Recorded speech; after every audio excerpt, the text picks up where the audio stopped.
This is an outbound train on the Seibu Shinjuku Line. The Seibu Shinjuku Line is a route connecting Seibu Shinjuku Station in Tokyo to Home Kawagoe Station in Saitama Prefecture. Owned by Seibu Railway, which operates routes in western Tokyo and Saitama, it is a core line alongside the Ikebukuro Line. The next stop is Minami-Otsuka Station. It is the station immediately before the terminal at Home Kawagoe and is a standalone station on the Seibu Shinjuku Line. Land expands on both sides of the inbound and outbound tracks, and on the right side, vehicles for track maintenance are stationed. On the left, there are no tracks, and while some areas are overgrown with grass, I can see a section where gravel is laid and grass is sparse, gradually moving away from this track. The stairs for the north exit on the left side are located in a position that straddles the space of one track. Minami-Otsuka Station has a simple structure with platforms on both sides of the inbound and outbound tracks. The plot of land on the left side that held one track does not continue to this point, and it does not appear to have merged into the outbound track further back. The average daily number of passengers embarking and disembarking at this station in the 2023 fiscal year was 16,176. This ranks 56th out of the 92 Seibu stations included in the tally, and is quite low for the Shinjuku Line. This is the track next to the northbound platform. While the inbound and outbound tracks are on a downward gradient, this track is flat, so the height does not change much from the platform around here. This track is originally located where a northbound passing loop used to be. The station building was once next to the outbound track, and the platforms for the inbound and outbound tracks were connected by an internal station crossing. The current station building above the tracks was completed in 1980, and at that time, the station was moved about 100 meters, 330 feet toward the northbound direction. The service sidings that were around the station were abolished before and after that time, leading to the current appearance.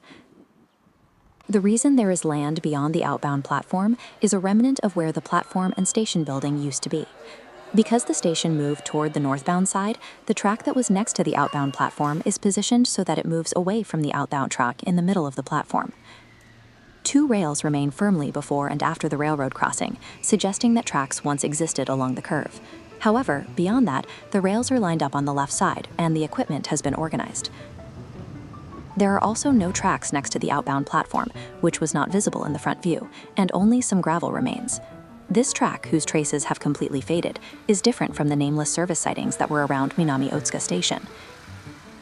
It is the site of an abandoned rail line called the Seibu Ahina Line, which Seibu used to operate. The Ahina Line was a 3.2-kilometer, 2 miles long route connecting Minami-Otsuka Station and Ahina Station. There were no intermediate stations, and it was a single track between stations. The Ahina Line opened on February 15, 1925. It was a route constructed to transport gravel excavated from the Iruma River near the terminal at Ahina Station, and at the time it was reportedly called the Gravel Line. Perhaps due to this history, the tracks extend beyond Ahina Station, and freight cars can be seen parked there. February 1925, when the line was created, was just over a year after the Great Kanto earthquake occurred in September 1923. And gravel is an indispensable material used as a construction material for concrete. It was an era when a vast amount of gravel was needed for the reconstruction of the city center, which had suffered great damage in the Great Kanto earthquake. Railways aimed at transporting gravel, like the Ahina Line, were also called gravel railways, and many routes were created in the Kanto region in the early 20th century. In particular, at the Tama River, which is close to central Tokyo, gravel excavation and freight transport were actively carried out, and multiple railway lines were constructed for that purpose. In the concourse of Minami-Otsuka Station, there is a display showing the state of the Ahina Line when it was in operation.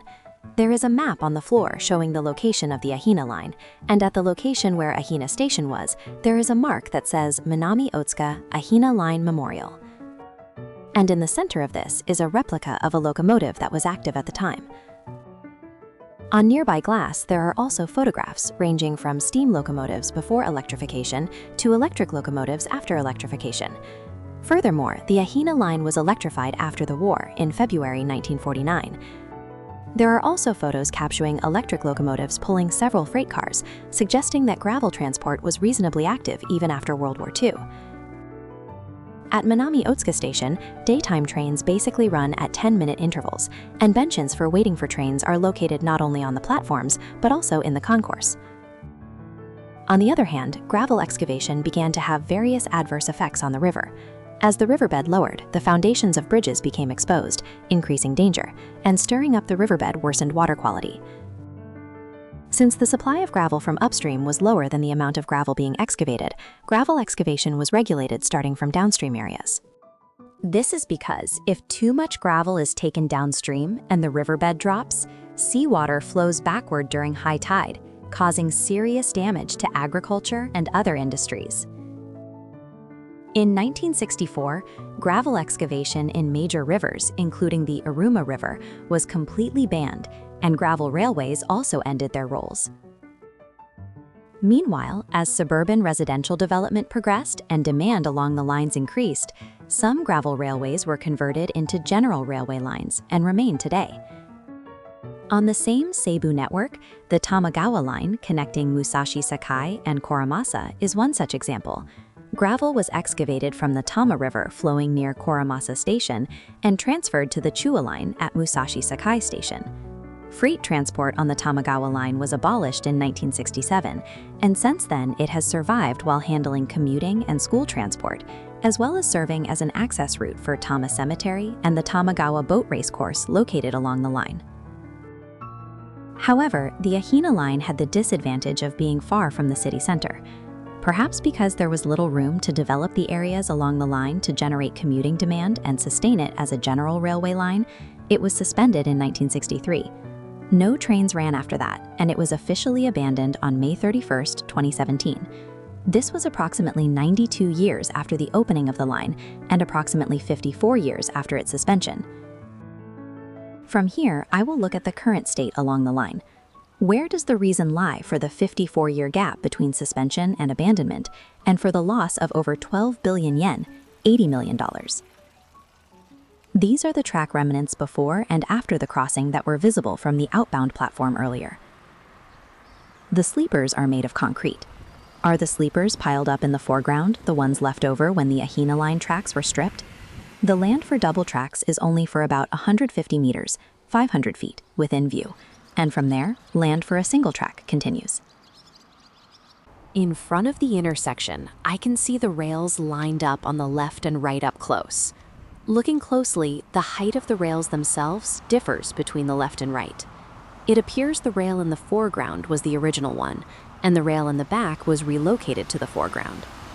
Although the rails and other parts are completely rusted, it is surprising that the copper wires for conducting electricity, which are attached to the fixing plates, remain. The rails at the crossing have been removed except for the sidewalk portion and filled with asphalt. As the tracks deteriorated over time since the abandonment and danger increased, no entry signs have been erected everywhere. At the Ahina line crossings, at the time of suspension in 1963, only this one intersection with National Route 16 was a Class 1 crossing equipped with alarms and barriers. Therefore, in the statistical data by route from the Ministry of Land, Infrastructure, Transport and Tourism, Seibu Railway was recorded as having Class 4 crossings until the Ahina line was abandoned in 2017. This adjacent crossing is for pedestrians only and is a simple one that has not been paved since that time. The curve that branched from the Seibu Shinjuku Line, which was heading northeast and changed direction to the northwest, ends around here, and from here a straight line continues.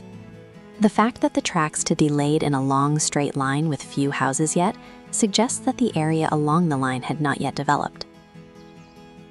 After passing between houses on a downward gradient and crossing a slightly wider road at a railroad crossing, it now runs on top of an embankment. The number of surrounding houses has decreased compared to before, and it is a peaceful atmosphere away from the station. Since there is no road that goes right next to the embankment, I will warp a bit further in. At this crossing, traces of a finish using large stones lined up remain. Although covered with asphalt from above, the shape of the original paving stones can be seen, and there are places where the surface has peeled off, exposing the rebar. Additionally, at bridges and their surroundings that remain here and there, the rails are sometimes left as they were without being removed. However, while the abutments, which are the foundations supporting the bridge, remain here, the bridge girders supporting the rails have been removed. Since no water flows in the small waterway and it does not seem likely to hinder flood control measures, it appears either the deterioration was significant or the removal cost was not that high. Further ahead, the renovation of a waterway is progressing.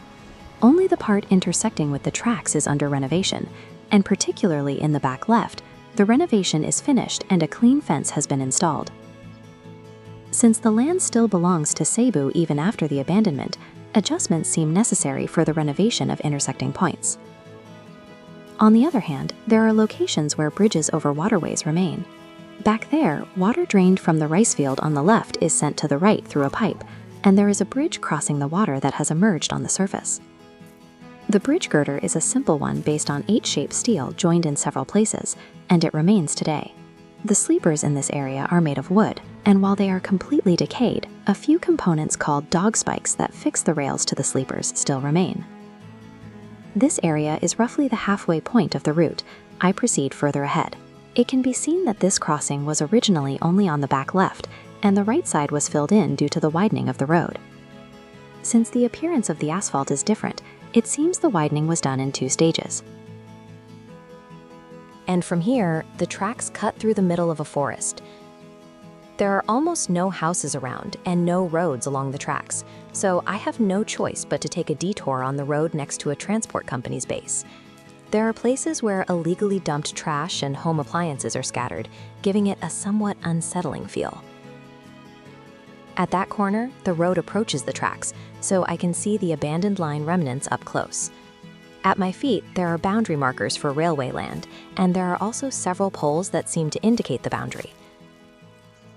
This area is of course not a crossing, but the rails have not been rearranged or removed, and except for the removal of overhead wires, it is basically in the same state as when it was in operation. There seem to be quite a few bush warblers, and it is a peaceful place where the ho-ho-keko chirping can be heard clearly. Dandelions and other plants grow on the track remnants, and combined with the light shining through the trees, it has a mystical atmosphere. Because the abandonment was quite recent in 2017, trees have not grown on the track remnants to return them to nature, which is also the reason why light shines on the tracks. In a place where it temporarily exits the forest, the crossing has been flattened and no traces remain. However, beyond that, there are even more prominent traces. Further back from the no entry sign, beyond a guard of orange steel fences, a steel bridge remains. The length is about a dozen meters, but it is an overwhelmingly large size among the steel bridges remaining on the abandoned line. Wooden sleepers and rails also remain firmly. I wonder if the wooden fence next to the steel bridge has been there since the time of operation. While it remains relatively firm despite the passage of time, as you can see from the previous cuts, many of the wooden sleepers are decayed and are strictly blocked off because they are dangerous. From here onward, there is no road that stays right next to the tracks until the area before the former Ahina Station. However, there is a place where a small path extending from surrounding roads crosses the Ahina Line, and a crossing still remains there. This is one of those crossings. The fence made of log piles and wire, which gives a sense of the era, has fallen over in places. The stainless steel piles and rope fence, which seem to have been driven in later, are also mostly unraveled and serve no purpose. Honeybees are being raised around here, and they are buzzing around quite a bit. They won't attack unless provoked, so I should be fine. Since only local farmers pass through here in light trucks, there are only traces of tire intervals. There is no paving to speak of at the crossing either, but there is a pile nearby indicating the boundary, which is painted cleanly. The abandoned track remnants near the transportation company's base were only viewed from the side, but since this is a crossing, I can observe the remnants head-on.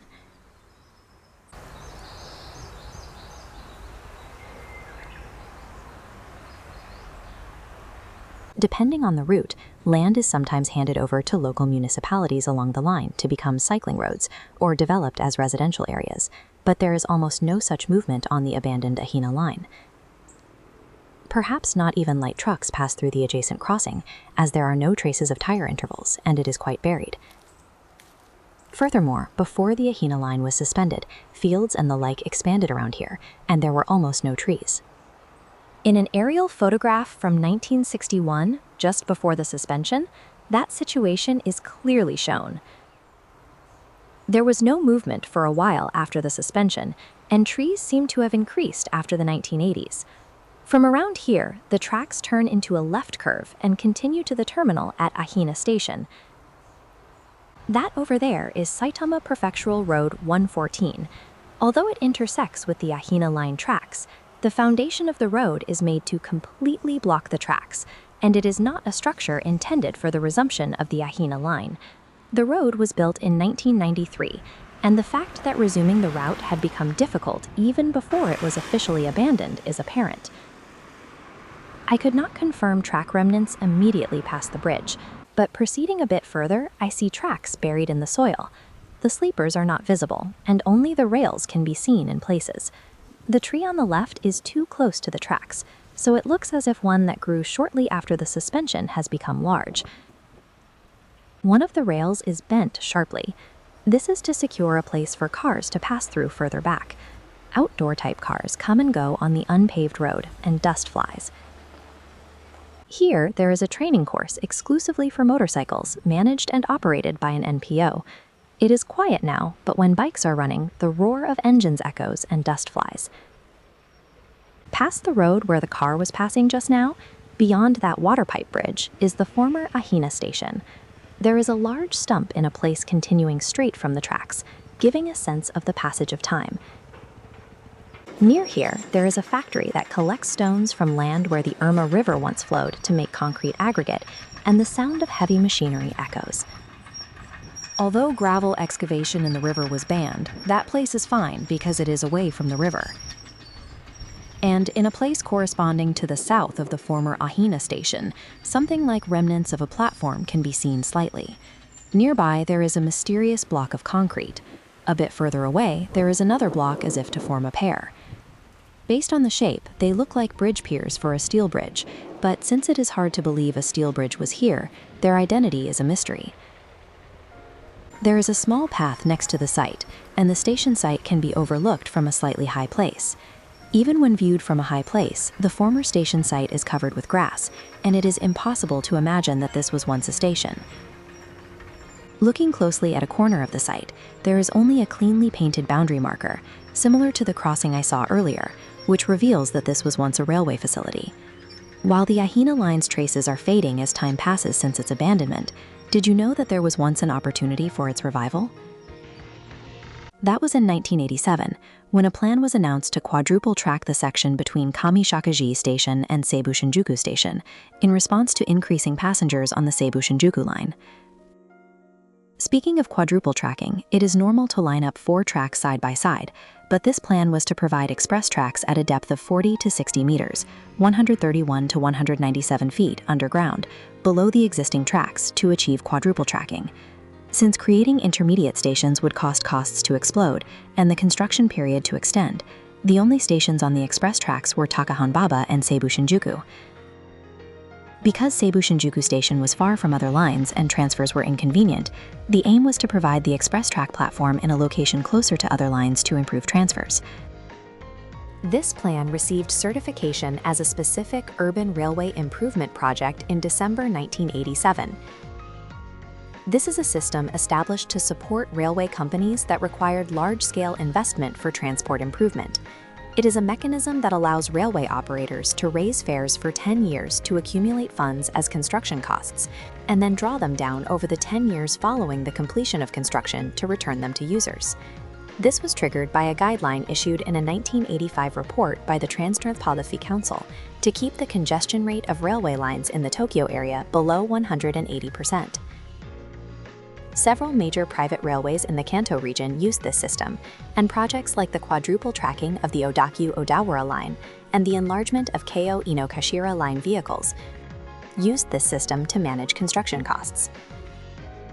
In September 1988, the year after the certification of the specific urban railway improvement project, approval from the Minister of Transport was granted, and the fare surcharges began.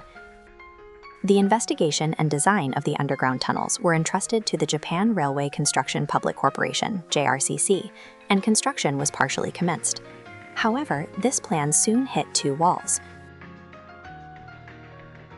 First, passing a railway at a depth of 40 to 60 meters, 130 to 200 feet, underground in a large city has few examples even today. Even Roppongi Station on the Toei-Odo line, which is one of the deepest in the country, has a depth of approximately 42 meters, 140 feet from the ground surface, and opened in 2000. Furthermore, due to legal amendments, it became necessary to secure evacuation routes from underground tunnels according to the number of people transported, so construction costs continued to increase beyond original assumptions. Additionally, against the backdrop of the burst of the bubble economy and the declining birth rate and aging population, the forecast for the number of users was downwardly revised, which dealt a further blow.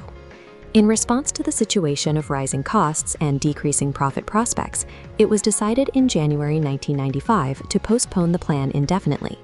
To return the portions added to the fares as reserves to the users, fares were temporarily lowered.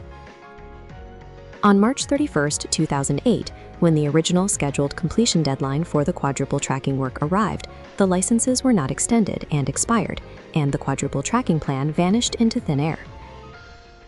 The purpose of reviving the Ahina Line in connection with the quadruple tracking plan was to create a train depot at Ahina Station, as the number of train runs would increase with the new express tracks. Since the location of the former Ahina Station alone would not be enough, there was a plan to branch off from the old line before the station and create a train depot a bit further away. Although it could not be confirmed on site, there is a circular line at the point where it branches from the old line, and there is a possibility that some kind of preparation was carried out. The capacity was said to be about 300 cars, making it larger than the Kamishakuji Depot's 152 cars and the Minami-Iriso Depot's 286 cars on the Shinjuku Line. In Kawagoe City and Sayama City, local briefing sessions were also held with the attendance of the then president of Seibu. A concept for running trains carrying passengers was also reportedly proposed, but those also fell through as the demand forecast for the Shinjuku Line was downwardly revised. In Kawagoe City, even after that, measures to promote making the Ahina Line a passenger line and installing new stations were included in the 2006 Third Kawagoe-Clitti Comprehensive Plan Implementation Plan. This measure was retained when the plan was updated, and it was the same when it was updated in 2015. However, on February 10, 2016, Seibu Holdings, the parent company of Seibu Railway, announced the abolition of the train depot development plan. Related to this, an impairment loss of 12.64 billion yen, $84.3 million, was recorded as an extraordinary loss for the fiscal year ended December 2015. An impairment loss is a procedure to process as a loss when a company stops using equipment. A manufacturing example is easy to understand. For instance, if a new factory is built at a cost of 10 billion yen, but the business is stopped, the factory is closed, and the building is demolished, the 10 billion yen is processed as a loss. In the same way, because the abandonment of the Ahina Line was formally decided, and it was confirmed that the equipment would not be used, the amount corresponding to the value of the equipment was processed as a loss. As a reason for withdrawing the plan, it was cited that there was no longer a need to create a new base due to the reinforcement of the Minami-Iriso Depot and other factors. Besides that, the Tamagawa Josui Depot had been newly established in 1990 on the Haijima Line, which connects to the Shinjuku Line, so the need for a new train depot had almost disappeared.